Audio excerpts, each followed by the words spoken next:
A suicide note has led to the end of a 35-year hunt for a French serial killer.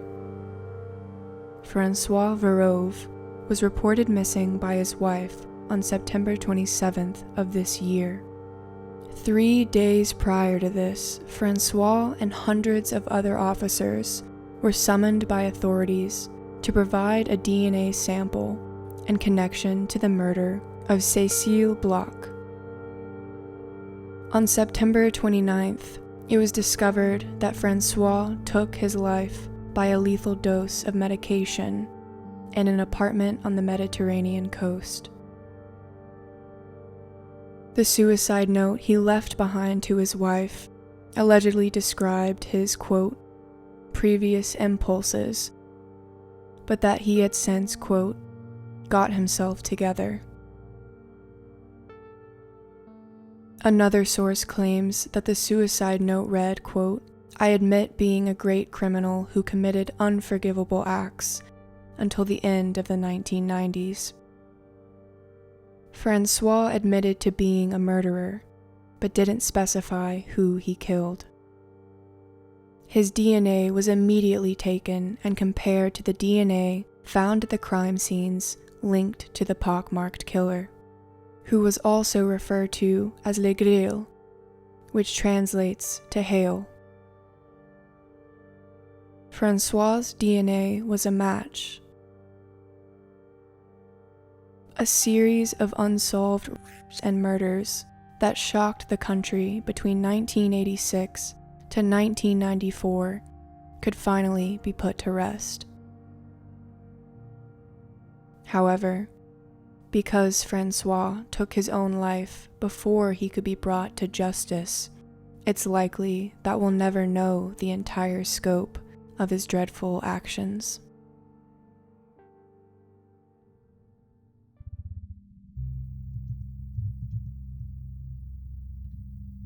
François was described by neighbors as a family man that led a quiet life. He was married with 2 children of his own. No one knew the horrifying secrets he'd been harboring for decades. The people who knew him were shocked to learn that he was in fact a serial killer and how could a so-called family man do these things, especially while having children of his own? The first known victim of the Pockmarked Killer was an 8-year-old girl named Sarah. On April 8, 1986, she was approached by François, who identified himself as a police officer. François used his position of authority to force his victims' guards down. And even if their guards weren't down, they were forced to comply with the officer. François raped and strangled Sarah, attempting to kill her. She lost consciousness, but luckily managed to survive. This was François' first attack of many that we know of. Unlike Sarah, a lot of his encounters ended deadly. Just 3 days later, François raped 7-year-old Nathalie M. DNA swabs of the semen left behind were collected. Just a month later, François committed one of Paris's most notable unsolved murders. On the 5th of May, 11-year-old Cécile Bloch failed to show up to class. After Cécile's mother learned this, she called authorities to do a welfare check at their home. Cécile was supposed to be there having lunch, but she hadn't answered her mother's calls. Authorities and Cécile's parents began searching for her. Cécile's body was found partially nude underneath a piece of old carpet in the basement of her apartment building. She had been raped, strangled, and stabbed in the chest and abdomen. Cécile's parents, her half-brother Richard, and a neighbor had unknowingly crossed paths with the suspected killer. Richard and the neighbor described the man to a forensic sketch artist. Specifically, they described the visible acne scars on François' face. Thus, the Pockmarked Killer title was born. During an interview in 2015, Richard gave more details about the mystery killer and described the elevator ride he had with him. He said, quote, "He seemed very sure of himself. He spoke to me in a very bold, very polite way too. He said something to me like, 'Have a very, very good day.'" Cécile's parents passed away before the Pockmarked Killer's identity was unveiled. They died unknowing of the man that tortured and killed their little girl. French authorities started to realize that the serial rapist could potentially be a serial killer as well. What they failed to determine was that the Pockmarked Killer was one of their own, using his badge of authority to every advantage. After François realized a sketch of his face was hanging in every police department, he decided to lay low for a bit, which he only managed to do so for a year. His next attack was an unnamed 15-year-old girl that he kidnapped and raped. The girl survived the attack and told authorities that the man presented himself as an officer. The next attack wasn't directly linked to the Pockmarked Killer immediately because of its sheer brutality.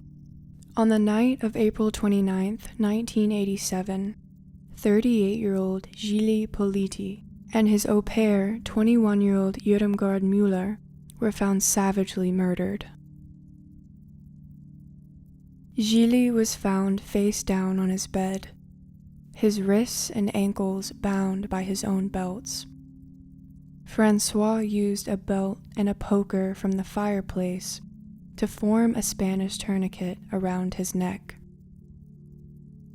In the war, this method was used to stop someone from bleeding out, to save their life. François twisted this method into a sick form of torture that would do the exact opposite. Irmgard was found on her back in a bunk bed.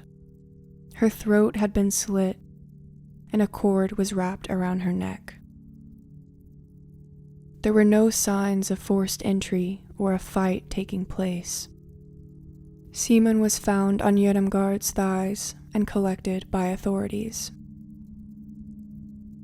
Authorities first suspected one of the lovers that Irmgard had written about in her diary, a dead end they continuously headed down, ultimately wasting their resources, time, and effort. François committed at least 3 additional rapes that year that we know of. On May 11, 1987, he raped a 26-year-old German woman named Andrea. In October, he raped 29-year-old Lori C. and 14-year-old Marianne. François followed Marianne to her apartment and threatened his way in with a gun. There, he bound and raped her.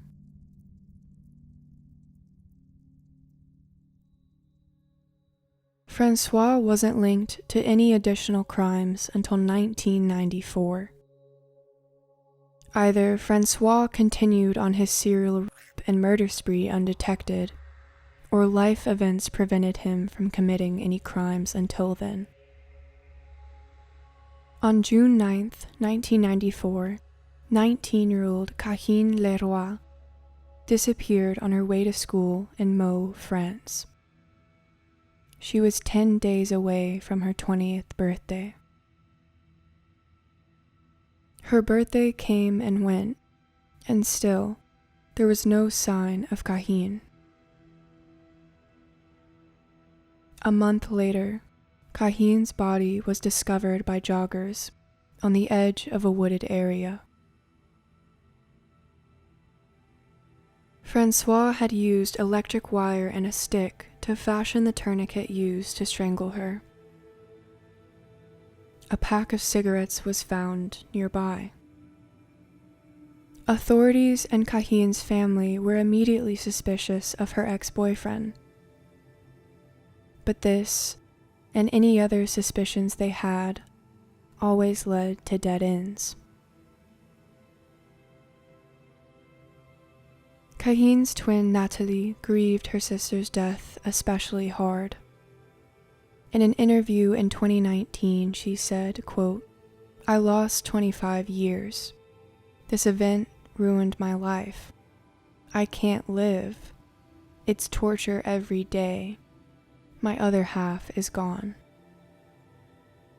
Natalie would sometimes see her sister in herself when she looked in the mirror. Even her parents would mistakenly call her Cahin.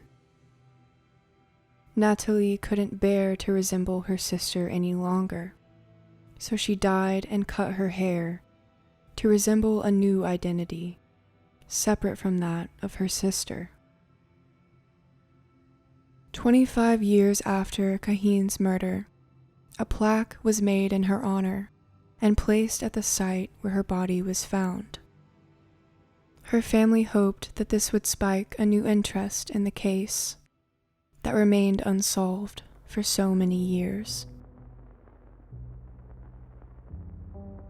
In 2000, a woman named Ingrid came forward about an attack from whom she believed was the Pockmarked Killer. She was just 11 years old at the time.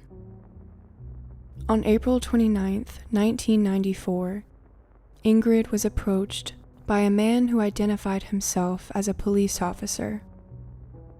The man handcuffed her and drove her to an abandoned farm. There, he bound her to a radiator and forced her to look at pornographic magazines. The man, presumed to be François, eventually left without attempting to kill her.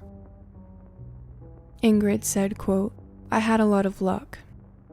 I was calm, and I spoke to him, asked him questions. I think this is what saved my life." We don't know a lot about François' life yet, but here's what we do know, at least what I've found while I navigate French websites that are haphazardly translated into English by Google Translate. François Vérove was born in Grele, France in 1962. He remained there until his move to Paris in 1983, where he joined the Republican Guard and became a gendarme. In 1989, he left the Guard and became a motorcycle police officer. He was transferred amongst various districts until 2014, when he was involved in a motorcycle accident and took an early retirement. The following year, he started a rental housing company that closed in 2020. In 2019, he and his family moved to La Gonne-Motte, where he lived up until the moment he took his own life.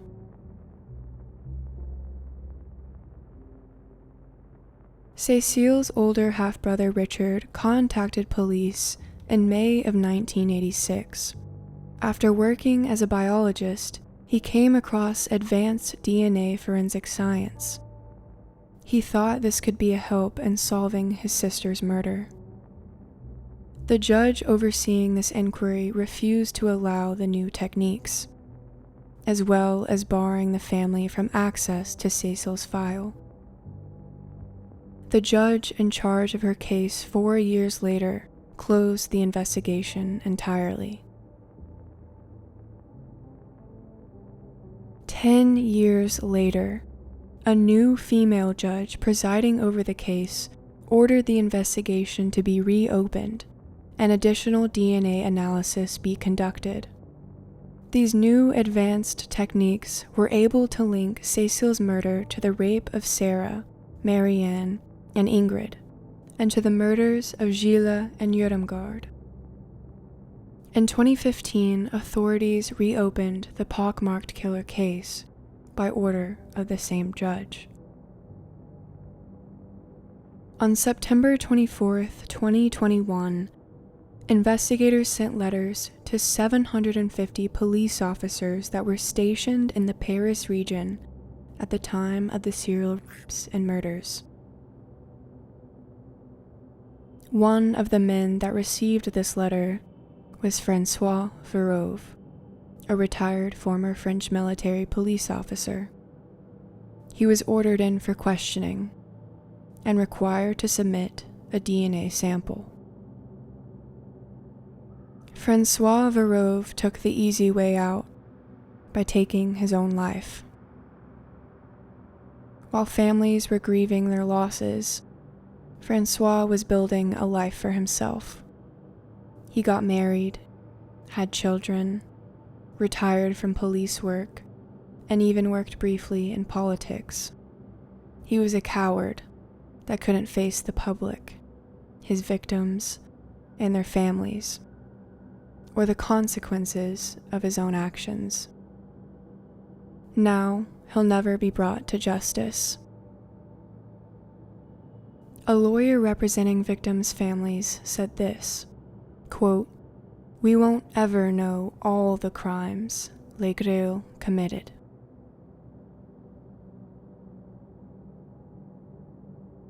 Investigators, journalists, and internet sleuths are working diligently to connect more unsolved crimes to the Pockmarked Killer.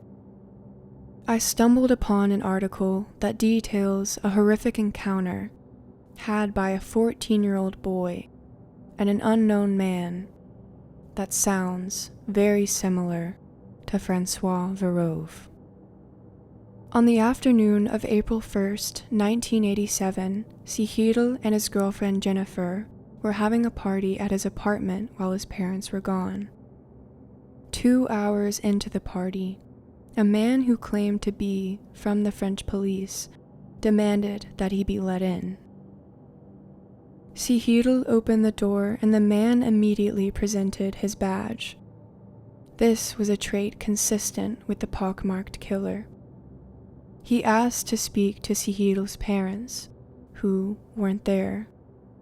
He then lectured the teens and purposely flashed the gun holstered under his jacket. The mystery man made all the guests leave, except Cécile and his girlfriend Jennifer, whom he body searched. His attitude changed once they were all alone. He told them he was actually not a police officer. He was there to take things, and if all went well, he wouldn't hurt them. The man tore electric wire from the clock radio and bound Cécile's wrists and ankles on his parents' bed. In a separate room, he did the same to Jennifer. The man attempted to undress and assault her, but she fought back, hard. The man became angry at this. He screamed and ripped the living room apart. While the man was losing his head, Cécile managed to free himself from the wires that bound his wrists. He grabbed the radio and hid it beneath himself.